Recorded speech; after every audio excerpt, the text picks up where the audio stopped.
Zaman dulu di sebuah kampung tinggal sebuah keluarga nang terdiri dari bapak, emak, ngan orang gadis, remaja nang cantik bernama Bawang Putih. Mereka tuh keluarga yang bahagia. Meski bapak Bawang Putih cuma pedagang biasa, tapi mereka hidup rukun dan damai. Namun suatu hari emak Bawang Putih sakit keras, ngan akhirnya mati dunia. Bawang Putih pun sangat berduka gitu uga bapaknya. Di kampung itu tinggal uga seorang janda nang memiliki anak bernama Bawang Merah. Semenjak emak Bawang Putih meninggal, emak Bawang Merah sering berkunjung ke rumah Bawang Putih. Dia sering membawakan makanan, bantu Bawang Putih bereskan rumah, atau cuma menemani Bawang Putih dengan ayahnya bercakap-cakap. Akhirnya, bapak Bawang Putih berpikir bahwa mungkin lebih baik kalau dia kawin dengan emak Bawang Merah, biar Bawang Putih tidak kesepian lagi. Dengan pertimbangan dari Bawang Putih, maka bapak Bawang Putih kawin dengan emak Bawang Merah. Awalnya, emak Bawang Merah dengan Bawang Merah sangat baik kepada Bawang Putih. Namun, lama-kelamaan sifat asli mereka mulai kelihatan. Mereka kerap kali marahkan Bawang Putih dengan memberinya can berat kalau bapak Bawang Putih tengah pergi berdagang.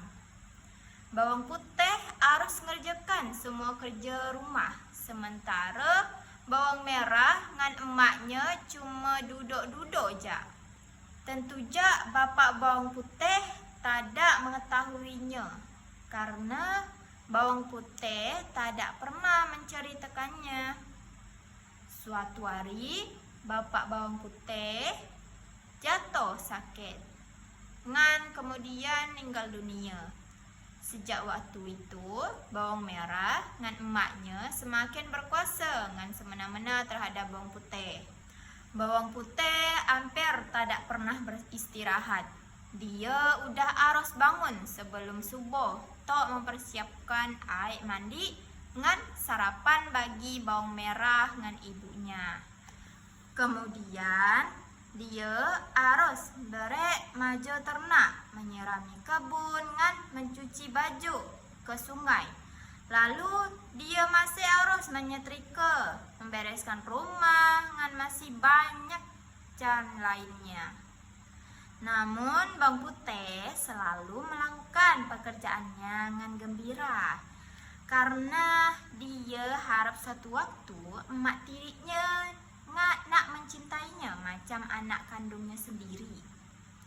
Pagi ini, macam biasa, Bawang Putih membawa bakul berisi pakaian yang nak dicucinya di sungai. Dengan bernyanyi kecil, dia menyusuri jalan setapak di pinggir hutan kecil yang biasa dia lalui. Hari itu, cuaca sangat cerah. Bawang Putih segera mencuci semua pakaian kotor nang dibawanya. Saking terlalu asiknya, Bawang Putih tidak sadar bahwa salah satu baju udah hanyut terbawa arus. Celakanya, baju nang hanyut tuh baju kesayangan mak tirinya. Ketika sadar dengan itu, baju emak tirinya udah hanyut terlalu jauh. Bawang Putih nerai nyusul parit untuk mencarinya, tapi tidak berhasil menemukannya. Dengan putus asa, dia kembali ke rumah dengan menceritakannya kepada emaknya. Dasar ceroboh, seranah emak tirinya. Aku tidak mau tahu, pokoknya awak harus mencari baju itu. Dan jangan berani balik ke rumah kalau kau belum menemukannya. Ngerti? Bawang Putih terpaksa nurut kemauan ibu tirinya. Dia cepat-cepat menyusuri parit tempatnya mencuci tadi. Matahari udah mulai meninggi, tapi Bawang Putih belum juga menemukan baju ibunya. Dia memasang matanya dengan teliti diperiksanya tiap juluran akar nang menjorok ke sungai. Siapa tahu baju emaknya tersangkut di sana. Setelah jauh melangkah ngan matahari udah condong ke barat, Bawang Putih nengok orang pengembala tengah memandikan kerbaunya. Bawang Putih bertanya, "Wahai Pak Muda nang baik, apa Pak Muda nengok baju merah nang anyut lewat sini? Karena kami harus menemukan ngan bawanya pulang." "Ya, tadi kami tengok nak. Kalau awak mengejarnya cepat-cepat, mungkin kau bisa mengejarnya," kata Pak Muda itu. "Baiklah Paman, terima kasih," kata Bawang Putih dengan segera berlari kembali menyusuri. Hari udah mulai gelap, Bawang Putih udah mulai putus asa. Sebentar lagi malam nak tiba. Dari kejauhan tampak cahaya lampu nang berasal dari sebuah gubuk tang tepi sungai. Bawang Putih segera menghampiri rumah itu ngan mengetoknya. "Permisi," kata Bawang Putih. Seorang perempuan tua membuka pintu. "Siapa awak nak?" tanya wan itu. "Saya Bawang Putih nek. Tadi kami tengah mencari baju emak aku yang hanyut. Dari sekarang kemalaman, bolehkah kami tinggal di sini malam ini?" tanya Bawang Putih. "Boleh nak. Apakah baju neng cari warnanya merah?" tanya nenek. "Ya nek, apa nenek menemukannya?" tanya Bawang Putih. "Iya, tadi baju itu tersangkut depan rumahku." "Sayang, padahal kami suka dengan baju itu," kata nenek. "Baiklah, kami nak balikkannya, tapi awak harus menemaniku duduk di sini selama seminggu. Sudah lama kami tak bercakap dengan siapapun, macam mana?" pinta nenek. Bawang Putih berpikir sebentar, nenek itu kelihatan kesepian. Bawang Putih pun merasa iba. "Baiklah nek, kami nak menemani wan selama seminggu." Selama seminggu, Bawang Putih tinggal dengan wan tersebut. Setiap hari Bawang Putih bantu mengerjakan can rumah nenek. Tentu jak wan itu merasa senang. Hingga akhirnya genap udah seminggu, wan pun memanggil Bawang Putih. "Nak, udah seminggu awak tinggal di sini. Dan aku suka karena awak budak nang rajin ngan berbakti. Untuk itu, sesuai janjiku, awak boleh membawa baju emakmu balik. Dan satu lagi, awak boleh milih satu dari 2 labu kuning ini sebagai hadiah," kata nenek. Mulanya Bawang Putih menolak dikasih hadiah, tapi wan tetap memaksanya.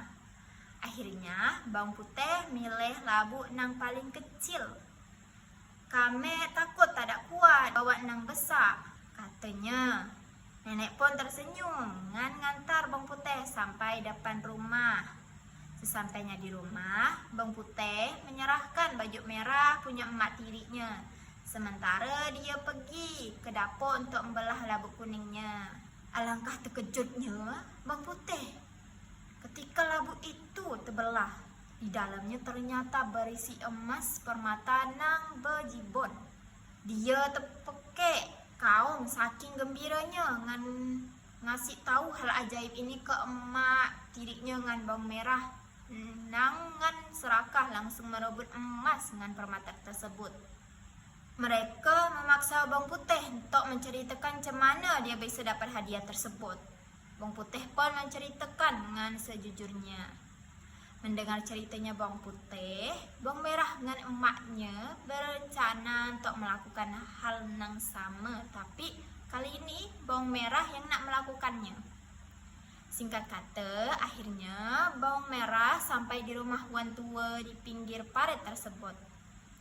Seperti Bawang Putih, Bawang Merah pun diminta untuk menemaninya selama seminggu. Tidak macam bawang putih nang rajin selama seminggu, bawang merah itu cuma bermalas-malasan. Kalaupun ada yang dikerjakan, maka hasilnya tidak pernah bagus karena selalu dikerjakan dengan asal-asalan.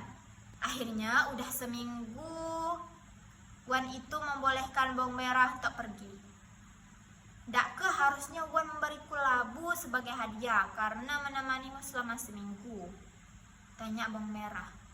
Nenek itu terpaksa menyuruh bawang merah milih salah satu dari 2 labu nang ditawarkan. Dengan cepat bawang merah ngambil labu nang besar ngan tak pakai mengucapkan makasih, dia melanggang pergi.